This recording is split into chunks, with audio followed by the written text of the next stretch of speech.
potešovať druhýkrát na Vianočnom bazáre, ako máme iba 3. ročník, takže my sme strašne rádi, že tu boli chalani. Oprava, 3.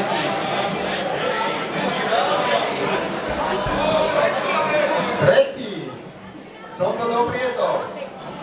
Privítajte ďalšiu moderátorskú dvojicu, ktorá konkuruje predošlej.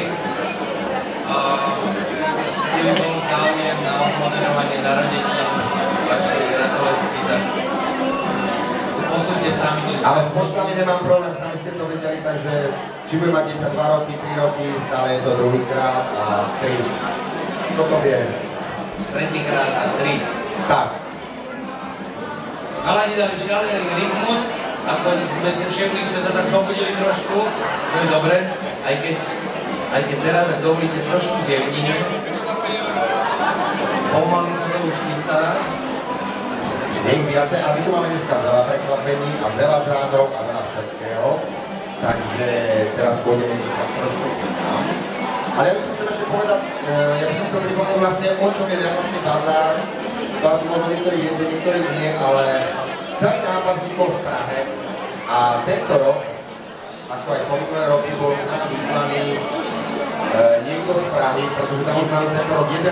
ročník a bude to budúci týždeň v Prahe, takže ak máte záujem o Pražský bazár, ktorý sa koná od piatka do pondelka, kde to končí v Lucerne, celé takýmto podobným koncertom, ako máme my. Takže myšlienka vzýšla v Prahe od našich kamarátov Peťa Budka, Táni Vilhelmové a Ani Geislerovej, ktorí to majú na svedomí v Prahe. A my tento rok sme mali prítomného Ondra, tzv. Producenta, riaditeľa toho celého, čo sa odohráva v Prahe. Takže my sme strašne rádi. Tam je Ondro! A musím povedať, že s celým tým tento bol zatiaľ veľmi spokojný. Je nevyspatý. 9. ročník, takže ja mám stále problémy s tými počtami. Tak nič na to. Tak vy máte moderátorské dvojice Kemku. No, ale tak čísla budeš hovoriť ty, ja budem všetko ostatné. Dovolil by som povedal aj názov našich ďalších hostí.